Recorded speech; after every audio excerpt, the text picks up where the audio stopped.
You're listening to WOSD.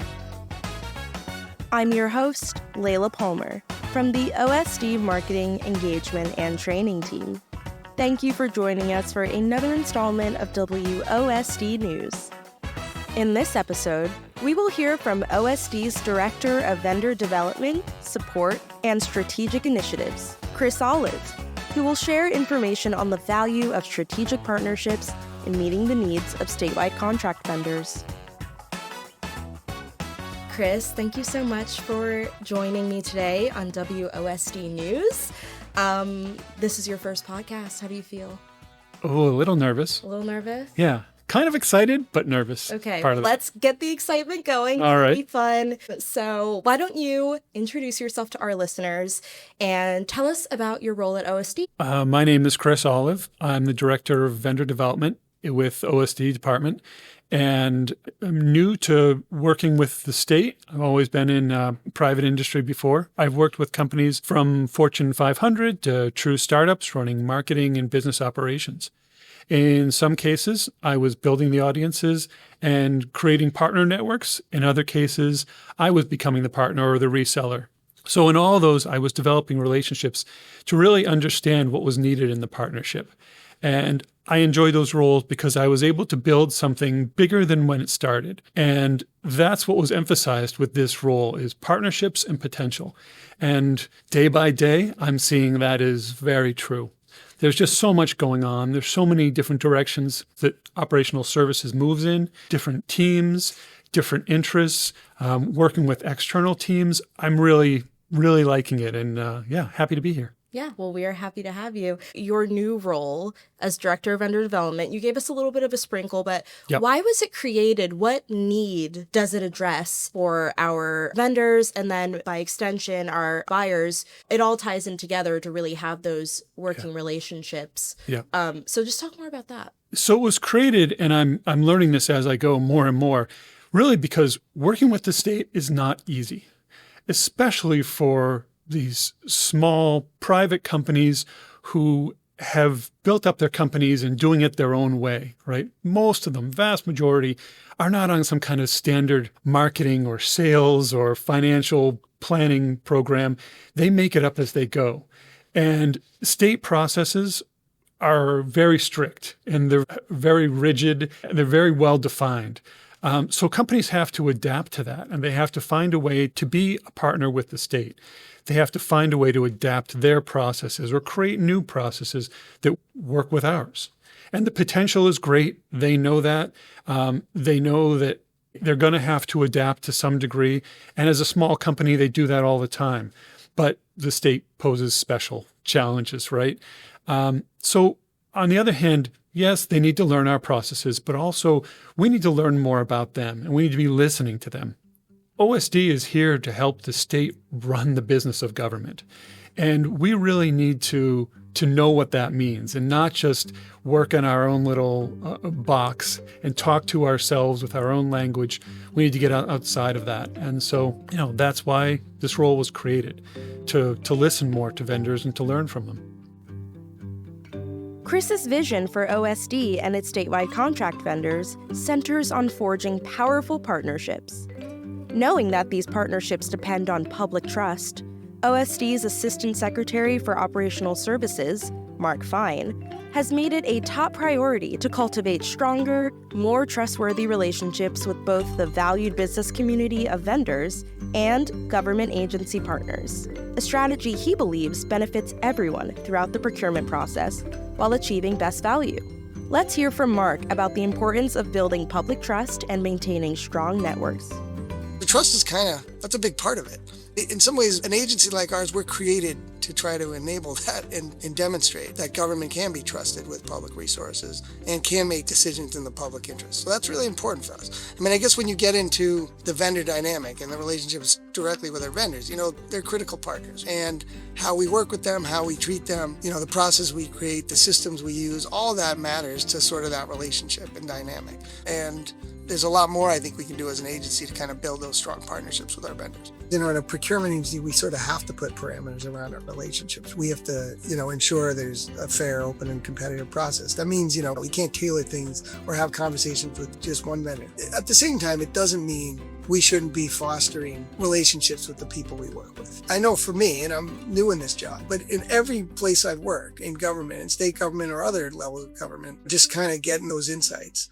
And sometimes doing it in a way that's not always through a formal process, but just being able to have a conversation with some folks, you just learn a lot that way. And that informs, your thinking and our practices, and I think it should. And I'm kind of hopeful with Chris's job, that we created a position here, to kind of help be able to glean that important feedback from our business partners, in a more regular manner and kind of make something of it. Like, how do we use that to kind of inform the way we work with them? I mean, if there's a hot take, I guess, the networks matter. They really do. There was always a phrase that I was kind of like, but it was almost like you shouldn't wait to reach out to people when it's an emergency.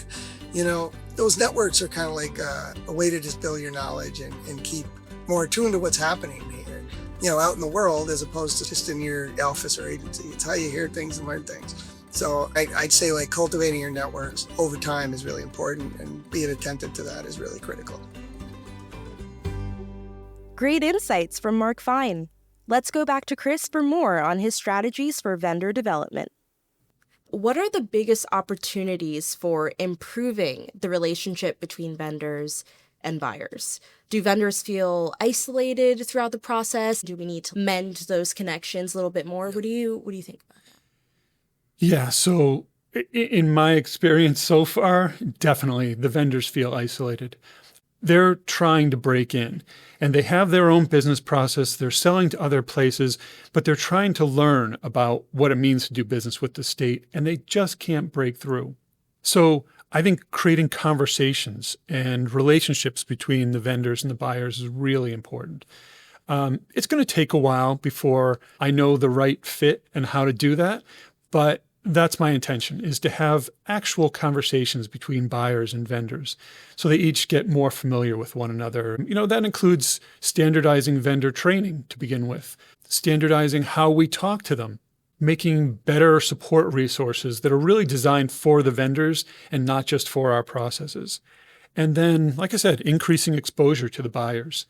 I come from marketing. When I look at these vendors trying to reach out to buyers, I started thinking about it as they need to know the buyer persona, who they're reaching out to. But the challenge I'm seeing is that the buyer persona across the state is so different. Mm-hmm. It's large organizations. It's complex matrixed organizations. It's also individual buyers in some cases, because it's municipalities, it's state agencies. To give them one answer to that audience and who they should be talking to I haven't found an answer to it yet. There probably isn't one, but at least making them familiar with that spectrum would be good. You mentioned the importance of training in all of this, the internal training that goes into it, and the sort of change management aspect of your role, working with category managers to adjust the way that they communicate with our vendor audience. So what's the experience with that been like so far? Adapting to new processes can be a challenge, of course. Sure. Yeah. So my approach to that is first learn about the vendors, get a good understanding of what their challenges are and how we can change our outbound language, how we talk to them, how we explain things to them, the consistency that we use.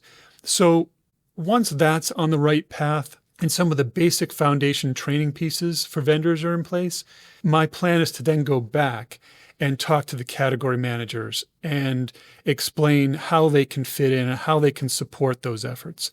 How do you balance the goals of compliance and the oversight that we have with the need to make this procurement process easier for the vendors? That's something I'm learning about quickly, that whole compliance aspect. But I've found that when I'm talking to vendors, once they understand the requirements and the processes, they don't have a problem with it.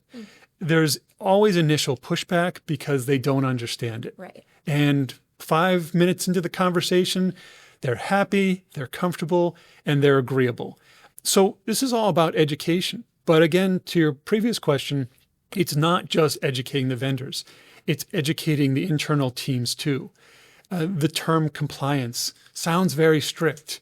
And even to us, it means so many different things. There are small programs that they're not familiar with and acronyms, and there's financial considerations. So to a vendor, that's not compliance. That's many different pieces and how it touches their business and what they need to consider. So there's a lot of back and forth. And I think as the training progresses, compliance will get easier. Yeah, definitely. And if the listeners are interested in compliance and what it all is, we do have a podcast on that as well. Director of Compliance here at OSD, Camille Clark, very eloquently explained what it all means, if you're a vendor, what it means for you, and all of that. So that's a great resource as well. So going back to you, you're just a few months in, but success in your first year at OSD, what do you envision that looking like, whether for you personally, in your professional development, or for our vendors and for our buyers? I'd like to see vendors be more comfortable in our processes and the potential of their contracts. In some cases, that potential is enormous. In some cases, it's always going to be niche. But they should understand that going into it and not be surprised either in the workload and the demands or the lack of it. Just better understanding overall. And on the buyer side, I'd like them to better understand the challenges and create more opportunities for new vendors. The OSD team would be a stronger bridge between the two in that case. And personally, I'll be watching the expansion of new, smaller, and diverse vendor and their successes and see what we can accomplish for them. We do a lot of work internally, and we talk to ourselves all day, and we know our processes really well. And I think the state externally tends to look like a locked box. And they have to approach it carefully and struggle to find the opening, right? But there are a lot of people here that are very friendly, very helpful, very knowledgeable, and happy to be doing this work because we know how important it is. So yes, it can be hard to find the right person to talk to, but we're here and we want to talk to you. So contact me. I'll put you in touch with the right person if I'm not, and look forward to doing more with the state.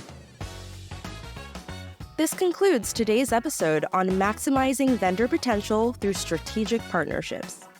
If you are a vendor seeking more information on maximizing potential by selling to the state, head to mass.gov/sell-to-the-state. OSD looks forward to engaging with you on our social media and YouTube channels. Links to those are in the description box.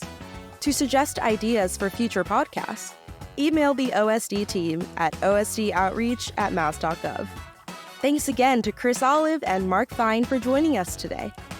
This podcast was produced, audio engineered, and edited by me, Layla Palmer. Thank you for joining us.